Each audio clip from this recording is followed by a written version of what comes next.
Hello, and welcome to Daily Book Listening. In this episode, we'll be interpreting The Black Swan with the subtitle, How to Cope with the Unpredictable Future. Whether you've read this book or not, you are surely familiar with the term Black Swan. A so-called Black Swan refers to an uncertain event that is unpredictable beforehand but has a major impact. This book explores a paradox concerning black swans. Humanity has repeatedly encountered black swan events throughout its history. Yet why haven't we learned from them? The book's author, Taleb, believes this is because there are significant flaws in the way humans perceive the world. For thousands of years, Europeans believed that all swans were white, until they first landed in Australia and discovered flocks of black swans there. This single observation overturned a conclusion drawn from 1,000 years of observation. To illustrate this kind of cognitive subversion, the British philosopher Bertrand Russell used a more vivid example. There once was an intelligent turkey that had lived comfortably for 1,000 days since birth. Its owner fed it on time and cared for it meticulously. After 1,000 days of careful observation and rigorous reasoning, the turkey drew the certain conclusion: being well cared for and fed on time is an inalienable way of life for a turkey. However, what it didn't know was that tomorrow was Thanksgiving, and it was destined to become a delicious meal on the dinner table for the turkey. This was a shocking, unexpected event. The poor turkey never figured out why the experience of the first 1,000 days could not predict what would happen on the 1,001st day. In fact, the way humans have always perceived the world is not much different from that of the turkey. For instance, after the 2008 financial crisis, former Fed Chairman Alan Greenspan explained to the US Congress that the crisis was fundamentally unpredictable because it had never happened before. You see, this is typical turkey thinking, automatically ignoring the possibility of unexpected events when making decisions. So, how can we escape this way of thinking and avoid the turkey's tragedy? This is the fundamental question The Black Swan aims to solve. Let's introduce the author, Nassim Taleb. He is one of the most legendary hedge fund managers on Wall Street. His career has spanned 3 major US stock market crashes: the 1987 crash, the 9/11 events, and the 2008 financial crisis. For others, such black swan events meant significant losses, but for Taleb, they were major opportunities. He made a fortune in all 3 of these crashes. Taleb's immense success in financial practice has made his black swan theory widely known, and this book has become a must-read classic on dealing with uncertainty. Having introduced the basics of the book, I will now discuss the black swan theory with you in detail from 3 perspectives. First, from a psychological perspective, our mental mechanisms prevent us from recognizing black swan events. Second, from a cognitive methods perspective, a flawed map of knowledge leads us to underestimate the probability of black swans. Third, how should we deal with black swan events? Let's start with the first point. From a psychological perspective, certain hidden mental mechanisms prevent us from recognizing black swan events. These mechanisms include the narrative fallacy, the confirmation fallacy, survivorship bias, and more. I will explain them to you in detail. First is the narrative fallacy.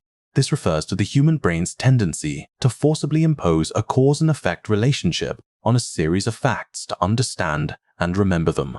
This makes the facts appear orderly and interconnected, when in reality, this causal relationship does not exist. Taleb points out that due to the narrative fallacy, the history we see in textbooks is easier to grasp and understand than real history. After layers of post hoc explanation, textbook history becomes clear in its narrative and trends. But the actual historical process is not like this at all. It is random, disjointed, and precipitous, full of chaos and uncertainty. History is essentially the result driven by a series of major uncertain events, and these events are black swans. For example, the course of 20th century world history was determined by a series of black swan events such as the Great Depression, World War I, and World War II. For everyone at the time, these events were completely unimaginable and unpredictable. Moreover, when the events occurred, people often made severely wrong judgments about the situation. For instance, when World War I broke out, Europeans estimated the war would only last a few weeks.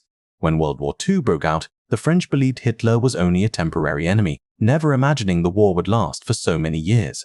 However, strangely, when we look back at these historical events today, they feel completely understandable, even inevitable.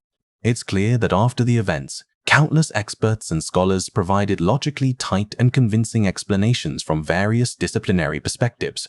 We find that the causes and effects, the entire sequence of events, are so obvious. All events can be attributed to specific reasons, and countless signs foreshadowed their occurrence. Our predecessors couldn't see these things simply due to their ignorance, and we are confident that we will not repeat their mistakes. This is, in fact, an important characteristic of a black swan event, unpredictable and incomprehensible beforehand, but retrospectively predictable and understandable due to the narrative fallacy. Therefore, we overestimate our own abilities and greatly underestimate the possibility of another black swan event occurring. The narrative fallacy can also be understood as over-explanation. The human brain is like a powerful automatic explanation machine, constantly seeking causes for various phenomena. By finding causal relationships, the brain can simplify and categorize information, which is necessary to store vast amounts of it. But the problem is, the more simplified and orderly the information appears, the less we see the significant impact of uncertainty within it, and the more our understanding deviates from the truth. In other words, over-explanation doesn't really help us understand the facts themselves, it just gives us the illusion of understanding. This illusion of knowledge is reinforced by another psychological mechanism called the confirmation fallacy. This means that once we form a cognition, a hypothetical cause and effect relationship in our minds, we subconsciously seek out examples that prove ourselves right while automatically ignoring counterexamples. It's easy to find positive evidence. Practically any viewpoint can be supported by a pile of positive examples. As we collect more and more positive examples, we become blindly confident in our own cognition. Just like the turkey, it first committed the narrative fallacy by misinterpreting the owner's purpose for feeding it. Then it committed the confirmation fallacy by continuously accumulating positive evidence to confirm its wrong judgment, failing to see the possibility of counter-evidence. On the 1000th day, it had collected the most positive examples and was most confident in its judgment, but that was also when it was most profoundly wrong. Let me tell you about a psychology experiment. Researchers showed a very blurry, low-pixel image to two groups of volunteers simultaneously, so blurry that it was impossible to tell what was in the picture. Then, for the first group, they gradually increased the image's clarity in 5 steps. For the second group, they did it in 10 steps. When the image was equally clear for both groups, the experimenters asked them to identify what was in the picture. Which group do you think identified the image's content faster? The answer is the first group. The second group received more information, but had poorer judgment. This is because more information also creates more noise, and this noise leads the brain to form various wrong hypotheses. Logically, the brain should correct its earlier wrong hypotheses based on new information that appears later. But in reality, the brain's reaction is the opposite. It keeps what supports its preconceived notions and ignores what doesn't. Therefore, Taleb believes information is toxic. The more news details and tidbits people know, the less reliable their judgment of the facts often becomes. In fact, the correct cognitive method is precisely the opposite, not to confirm, but to falsify, a concept first proposed by the philosopher Karl Popper. Falsification means that once we form a hypothesis or judgment in our minds, we must try every means to find counter-evidence, use that counter-evidence to challenge and refute the hypothesis, then propose a new hypothesis and continue to falsify, thereby constantly approaching the truth. This can be seen as a counterintuitive process that requires constantly negating oneself and overturning one's original cognitions, which very few people can truly achieve. Moreover, counter-evidence is often hard to find because those who have unfortunately encountered it are either dead or have disappeared from history, unable to voice their experiences. Taleb calls this silent evidence. If we ignore silent evidence, we fall into survivorship bias. Let's use the turkey again. Suppose a lucky turkey was pardoned. It lived peacefully for 10 years and became the most respected elder in the flock. With its 3,600 days of experience, it announced with absolute certainty to the flock, being well cared for and fed on time is an inalienable way of life for a turkey. Would the other turkeys believe it? They certainly would, because all the turkeys that encountered counter-evidence have disappeared and cannot come back to tell their stories. Think about it. History is often written by the survivors. When we interpret historical events, it's easy to fall into the trap of survivorship bias. The above is the first point I've discussed for you. From a psychological perspective, multiple factors like the narrative fallacy, confirmation fallacy, and survivorship bias can seriously mislead our cognition, causing us to overestimate our knowledge and underestimate the world's uncertainty. As a result, we fail to see that the real historical process is driven by a series of major uncertain events, and that historical development is random, disjointed, precipitous, and unpredictable. Since our innate psychological mechanisms can interfere with our cognition and prevent us from grasping black swan-type uncertain events, can we change our approach and use more rigorous scientific methods to deal with them? Taleb's answer is no. Although black swans are indeed uncertain events, they are not suited to existing theories for studying uncertainty. Why is that?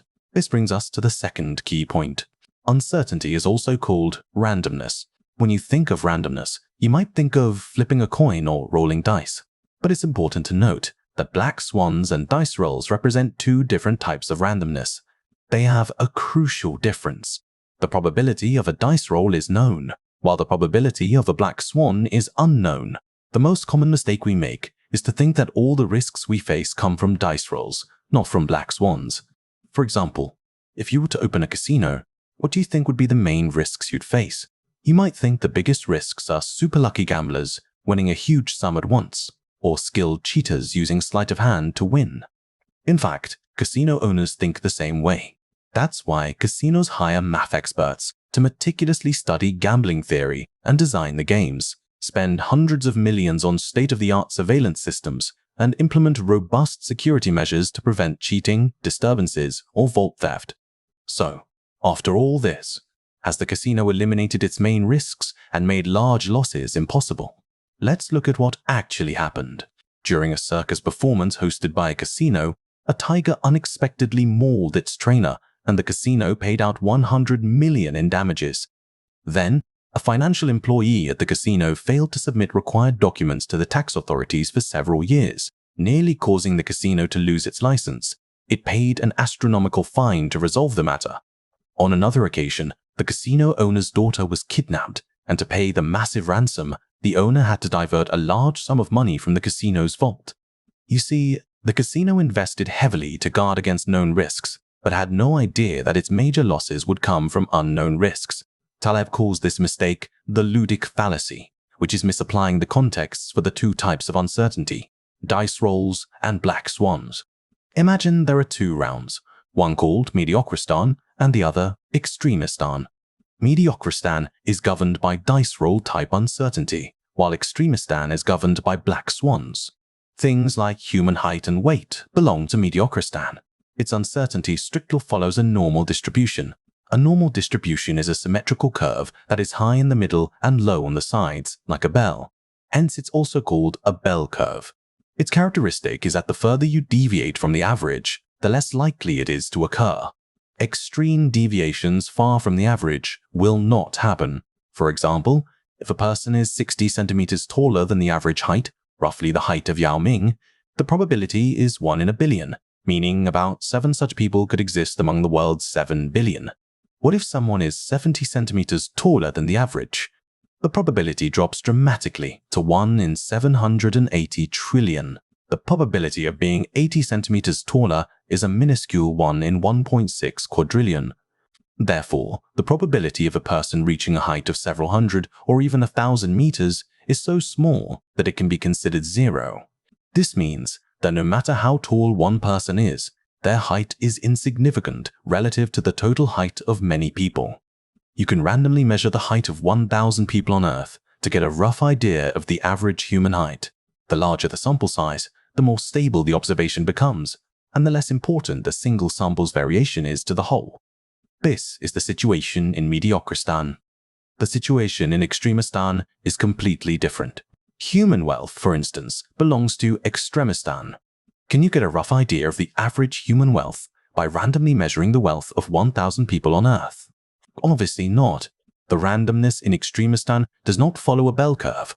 The probability of data points far from the average is much higher than in a bell curve. This means a single sample can have a disruptive impact on the overall result. It's quite possible that the total wealth of the first 999 people is only a few $1,000,000, while the 1,000th person happens to be Bill Gates. In this case, his wealth alone would account for 99.9% of the total wealth of these 1,000 people. This is unimaginable in Mediocristan. So why can things that are utterly impossible in Mediocristan happen in Extremistan? Using a coin toss as an analogy, in Mediocristan, the coin has no memory. The outcome of the previous toss has no influence on the next one. The probability of getting heads is always 1-2. The probability of getting heads 100 times in a row is 1/100, a number that would have 31 zeros after the decimal point, which is negligible. However, in Extremistan, the coin seems to magically have a memory. The more times it lands on heads by chance in the beginning, the greater the probability it will land on heads in the future, greatly increasing the likelihood of getting heads 100 times in a row. In other words, Extremistan is governed by the Matthew effect, or the winner-take-all principle. Professions like actors, singers, athletes, and writers belong to Extremistan and are typically winner-take-all. In these industries, there are no middle-income earners. There are only 1% superstars and 99% extras. In contrast, professions like doctors, accountants, engineers, and university professors belong to Mediocristan, where individual incomes follow a bell-shaped distribution. Most people are average, and it's unlikely to see a 16,000-kilometer tall giant or a 10-centimeter tall dwarf. As long as you work diligently and steadily, you can achieve an increasingly better income. Though, of course, there's almost no possibility of becoming rich overnight in these professions. You can choose opportunities in Mediocristan or Extremistan based on your risk appetite. But be careful not to take a map of Mediocristan for a stroll in Extremistan. Think about it. Which realm does the financial market belong to? Of course, it's Extremistan. Dream? Half of the total gains in the US stock market over the past 50 years occurred on just 10 days. Yet, shockingly, all modern financial investment theories and risk assessments are built upon the bell curve, which is only applicable to Mediocristan. This is a classic case of venturing out with the wrong map. According to these investment models, an event like the 1987 US stock market crash should only happen once in a period billions of times the age of the universe. In reality, crashes of similar destructive power occur every 10 or 20 years. Despite the modern investment theory being so obviously inconsistent with the facts, several economists have won Nobel Prizes for such financial theories, and Wall Street investment managers use these theories to win clients. That's why Taleb calls it a blatant intellectual fraud, which leaves ordinary investors unknowingly exposed to the risks of black swan events.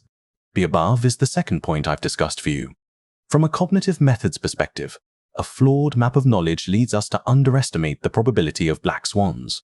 The current tools for studying uncertainty, such as the bell curve, can only handle the uncertainty of Mediocristan and are not suitable for the black swans of Extremistan. Modern financial investment theories are all built on the bell curve, which greatly misleads ordinary investors. So, we will naturally ask, what should we do in the face of the black swans of Extremistan? How can we avoid repeating the turkey's fate? This is the third key point to be discussed. Our first reaction might be, is there any way to predict and thus avoid black swan events?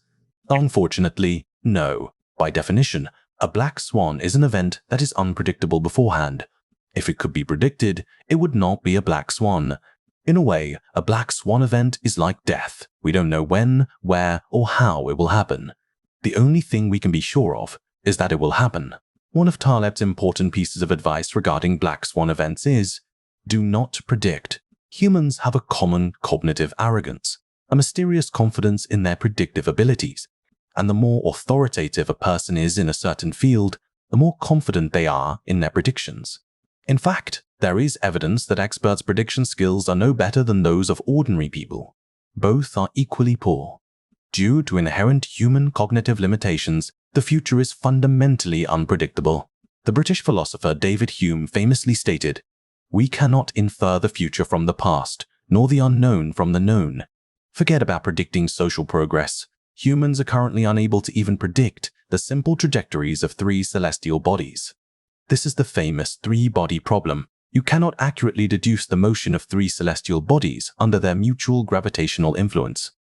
A tiny initial error will be infinitely magnified over time.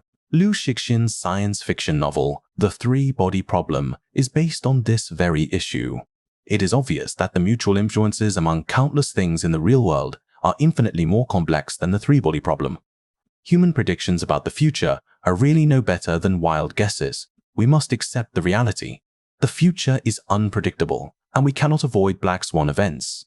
But at the same time, we can think from a different angle. What can we do to withstand the impact of a black swan event, and perhaps even profit from it? To be resilient, a key word is maintain redundancy. From an economic standpoint, redundancy is bad. It implies idle resources and inefficiency. However, maintaining redundancy is the wisdom of nature. For example, humans have 2 eyes, 2 lungs, and 2 kidneys. This duplicate configuration is a reliable insurance against unexpected situations. From an investment perspective, maintaining redundancy means holding sufficient cash. Although cash doesn't generate returns, it allows you to survive a crisis. When everyone else is wiped out, you are still alive and have ammunition. You are the winner. Take Warren Buffett, for example. During the 2008 financial crisis, his company had $60 billion in cash redundancy on its books, accounting for half of the company's net worth. So how can we maintain redundancy while also maximizing the potential to profit from black swan events? Taleb suggests adopting a barbell investment strategy. That is, do not invest all your money in so-called medium-risk investments. In reality, these investments are also quite risky and cannot withstand the blow of a black swan. You should divide your money into 2 parts. Invest the majority, about 85% to 90%, in very safe areas, such as buying government bonds. Invest the remaining 10% to 15% in high-risk, speculative ventures, using as much financial leverage as possible, for example, with options. This way, you can ensure the safety of 85% of your reserve funds, while having 15% of speculative funds to bet on the occurrence of a black swan event. Compared to a typical medium-risk investment strategy, the barbell strategy has a similar average risk, but it can profit from black swan events. To effectively use this 15% of funds, participate in as many small speculations as possible, which gives you more opportunities to potentially profit from black swan events. In fact, Taleb himself has consistently used this investment strategy. He was certain that the stock market would crash due to some black swan event. He just didn't know the specific time. So, for decades, he persistently bought very cheap put warrants, which is a bearish market operation. During long periods of market stability, this operation would cause him to continuously lose small amounts of money, a strategy he calls bleeding. But once a black swan event occurred and the stock market crashed, it would bring him extremely high returns, enough to cover the small losses of the previous years, decades, or even centuries. What about ordinary investors? They tend to make a little money in normal times and then lose everything in a crash. According to Taleb's calculations, a black swan event only needed to happen once in 100 years for him to break even. In reality, during his 20-year trading career, the stock market has crashed 4 times, a frequency no one expected. The world is far less stable than people imagine, and Taleb earned far more than he himself had imagined, achieving financial freedom early on. Taleb points out that, as globalization deepens, global financial institutions are constantly merging and becoming interconnected. The resulting chain reactions will greatly increase the fragility of the financial system. This means that when a black swan event occurs, the consequences will be more severe than in the past. Of course, for those who have mastered the barbell strategy, it also means greater opportunities. The Black Swan was first published in 2007. It could be said that no sooner had Taleb spoken than the subprime mortgage crisis occurred, and financial institutions suffered heavy losses. Meanwhile, Taleb's Black Swan Fund achieved an annualized return of over 100% in 2008, becoming the biggest winner in the crisis. The above is the 3rd key point I've discussed for you: how we should deal with black swan events. First, we must admit that we cannot predict black swan events. We can only find ways to enhance our own resilience and try to profit from them.